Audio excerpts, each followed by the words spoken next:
यहाँ पर अगला सवाल आया है नामिश जी का है। जेएसडब्ल्यू इंफ्रा में क्या ब्रेकआउट, अच्छा जेएसडब्ल्यू इंफ्रा क्या ब्रेकआउट देगा? क्या व्यू रहेगा सर इसको लेकर के आपका? सो मैम इसमें भी न्यूज़ थी परसों कल शायद न्यूज़ थी वो QIP लेके। सो हम्म। JSW इंफ्रा का चार्ट स्ट्रक्चर बहुत ही अच्छा था और ऑलरेडी उसने ब्रेकआउट दे दिया था। अभी एक स्टिफ रेजिस्टेंस है यहाँ पे ऑफ 340-45। सो अगर 345 के ऊपर कल क्लोज हो जाता है ऑन वीकली बेसिस, तब आपको बहुत ही अच्छा मूव देखने मिलेगा आने वाले दिनों में ऑफ टूवर्ड्स 350, 380, 390। सो मैम इस पर क्लोज होना पड़ेगा 345 के ऊपर कल। ठीक है, यहाँ पर अगला सवाल आया है सर, टेन पीवी को लेकर के जानना चाह रहे हैं। 400 के लेवल पर इन्होंने बाय किया हुआ है, आगे क्या करना चाहिए इन्हें? Ma'am TMPV again too much news इधर भी, और उस चक्कर में आप देखो स्टॉक्स की धुनाई हो गई 2 दिन में ही। हम अभी ये सारे मूविंग एवरेज के नीचे चल रहा है। आपको एक अच्छा खासा सपोर्ट है 330। सो 330 जब तक ये मेंटेन कर रहा है स्टॉक में, अपमूव कोई भी दिन आ सकता है, बट 330 सपोर्ट बहुत अच्छा है, उसको प्लीज मेंटेन करके चलिए। ठीक है, अगला सवाल यहाँ पर ऑटो पंप्स को लेकर के आया है। 76 पर चल रहा है, 8.72% की अपसाइड के साथ में सर। जानना चाह रहे हैं कि इस काउंटर में क्या किया जाए, क्या नई एंट्री की जा सकती है? मैम न्यू एंट्री तो एक रोटो पंप्स का चार्ट स्ट्रक्चर तो थोड़ा सा चेंज हुआ है। हाँ कल भी देखा चार्ट स्ट्रक्चर थोड़ा सा चेंज हुआ है, बट अभी एक रेजिस्टेंस है यहाँ पे। सो अगर हम्म। कल के दिन में अगर ये 78 के ऊपर क्लोज हो जाता है ऑन वीकली बेसिस, तब इसमें फ्रेश बाइंग बन सकती है विद स्टॉप लॉस ऑफ 65। और उसमें आप आराम से उसको एंजॉय कीजिए राइट टिल 90-100। सो कल का सत्र बहुत इंपॉर्टेंट है मैम। कल इसको क्लोज चाहिए अबव 77-78। ठीक है, नई खरीदारी के लिए एलजी बालाकृष्णन कैसा लग रहा है सर आपको? आज इसमें भी 2.81% की अपसाइड देखने को मिल रही है, 1599 के लेवल पर कामकाज कर रहा है। क्या यहाँ पर खरीदारी बनती है? नहीं मैम इसमें एक इसका, ये जब तक 1625 के ऊपर नहीं जाते इसमें फ्रेश बाइंग नहीं करनी है। एक बार 1625 के ऊपर चला जाएगा, तब इसमें आप फ्रेश बाइंग कर सकते हो। तब वो बड़ी मूव देगा आपको, तो उस लेवल के लिए वेट कीजिए। ठीक है, यहाँ पर दूसरा सवाल आया है भारत फोर्ज को लेकर के। 2130 की बाइंग है और कितना डाउन आ सकता है जानना चाह रहे हैं। 2140 की कॉल बाय कर सकते हैं क्या? नहीं नहीं नहीं मैम, आज आज भारत फोर्स में क्या हुआ मैम, अगेन इतनी वोलेटिलिटी कि हाई और लो में इतना बड़ा डिफरेंस आ गया। सो और आज की जो कैंडल बन रही है वो भी अच्छी नहीं है। अगर भारत फोर्स लेना है तो आपको वेट करना पड़ेगा अराउंड 2050। वो अच्छा लेवल है, अगर वहां पर जो बुलिश कैंडल बनती है 2050 के पास, तभी अच्छा बाई बनेगा। अभी फ्रेश खरीदारी नहीं करनी है इन भारत फोर्स। नहीं, खरीदारी नहीं करनी है, चलिए ठीक है। यहाँ पर अगला सवाल आया है बाटा इंडिया को लेकर के। प्रतीश कुमार जी का क्वेश्चन है, क्या बाटा इंडिया खरीद सकते हैं? So ma'am Bata India again कुछ न्यूज थी। हाँ इस चक्कर में बहुत ही बड़ा राइज आया था 18 जून को। सो अभी अगर बाटा इंडिया 700 के ऊपर क्लोज होता है कल, तब फ्रेश बाई हो सकती है। अभी फ्रेश बाई मत कीजिए, because 700 is very important support for Bata India. ठीक है, नहीं खरीदारी अभी नहीं करनी है। अगला सवाल यहाँ पर सर आईएफसीआई को लेकर के आया है। राहुल जी हैं, कह रहे हैं कि 92 के भाव पर इन्होंने खरीदा था। अभी इनकी बाइंग प्राइस काफी हाई लेवल की है, बिल्कुल इन्होंने टॉप पे खरीद लिया। अभी 79 पर चल रहा है, क्या किया जाए? सो मैम सबसे पहले प्लीज फोमो में बाई मत कीजिए। अगर कोई चीज ऊपर चली गई तो जाने दीजिए, बिकॉज फोमो में प्रॉब्लम ये हो रही है, ऐसा मार्केट है जहाँ पे हर दूसरे दिन कुछ ना कुछ न्यूज की वजह से बाजार नीचे ऊपर हो जा रहा है। सो मैं अभी इनको, इनके लिए एक सपोर्ट बनता है, दो सपोर्ट है। पहला तो आज का लोई 78। अगर 78 कोई कारण से टूट जाता है तब 70। जब तक 70 के ऊपर है IFCI स्ट्रांग है, और तो 70 is very very good support. ठीक है, अगला सवाल यहाँ पर आया है सर मॉडर्न इंसुलेटर्स को लेकर के। 559 की बाइंग प्राइस है इनकी। आगे क्या करना चाहिए इस काउंटर में, मॉडर्न इंसुलेटर? मैं मॉडर्न इंसुलेटर तो 572 चल रहा है, एक तरफा तेजी है इसमें हम्म। तो आप जैसा हमने मैं लास्ट बार भी बताया था, ये जिस जिस काउंटर में ऐसे वन में तेजी रहती है उसमें आप 10 EMA लगा लीजिए। और जब तक प्राइस 10 मूविंग एवरेज के ऊपर है, मतलब लास्ट 10 दिन की एवरेज हो गई, जब तक प्राइस उसके ऊपर चल रहा है आप उसको कैरी कीजिए, जिस दिन उसके नीचे बंद हो जाए आप एग्जिट कर लीजिए, सिंपल रूल। ठीक है, यहाँ पर एफसीएल इनका अगला सवाल है, बाइंग प्राइस जानना चाह रहे हैं और करंट लेवल पर अगर खरीदारी करते हैं तो टारगेट्स क्या बन सकते हैं आगे के लिए।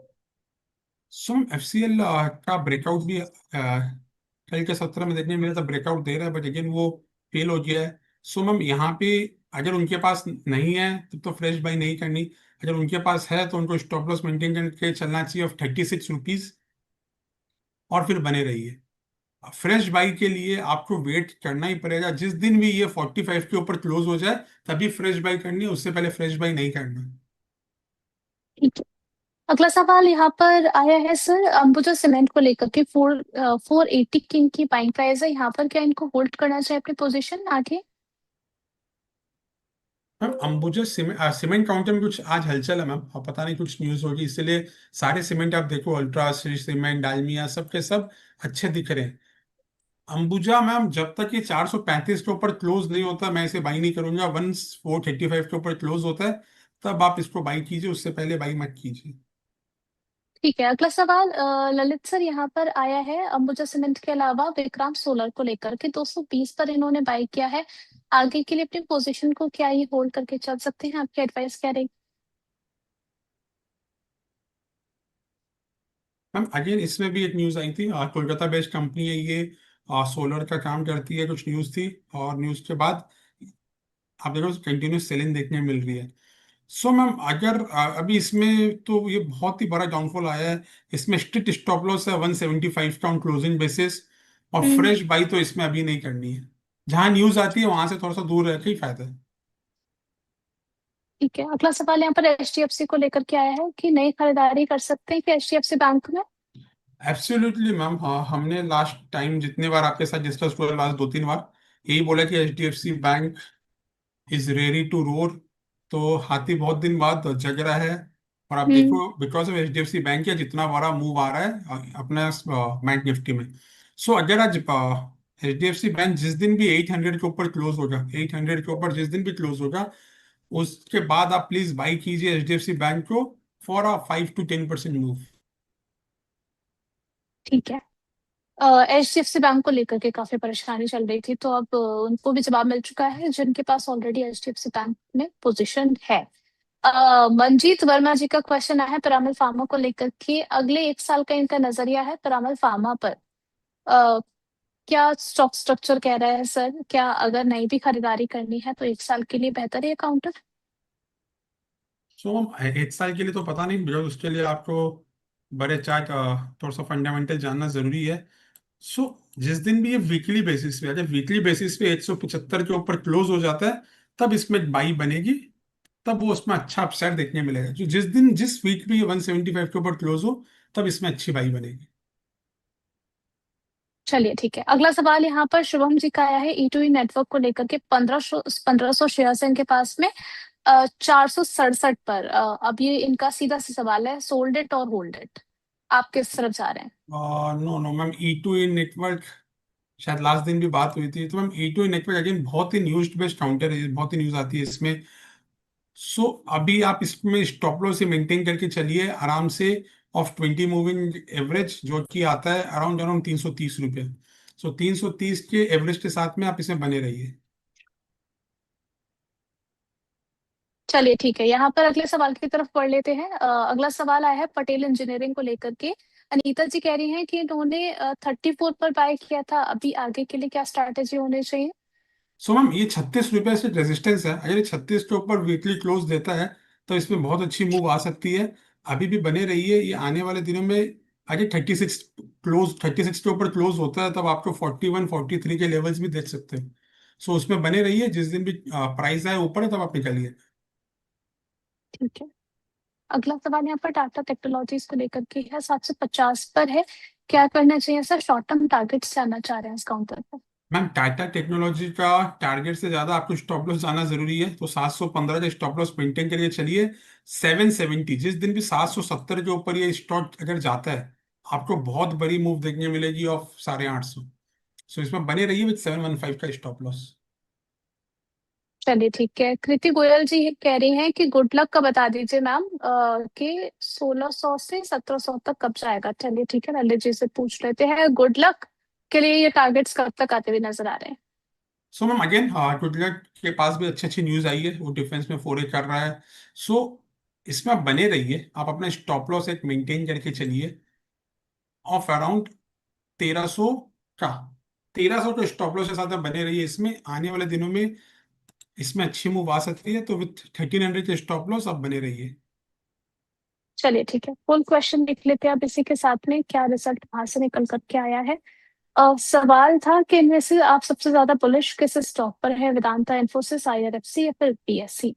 सबसे ज्यादा वोटिंग वेदांता की तरफ देखने को मिली है, 50% वोट लोगों ने इसको इस पर किया है।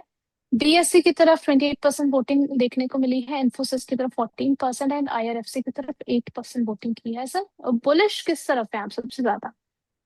सो मैम इंफोसिस में तो नहीं है, रेलवे में भी नहीं है। सो वेदांता और बीएससी में थोड़े बुलिश हैं।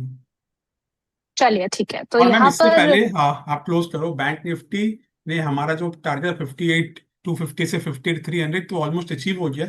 सो हाई वाज 58,256।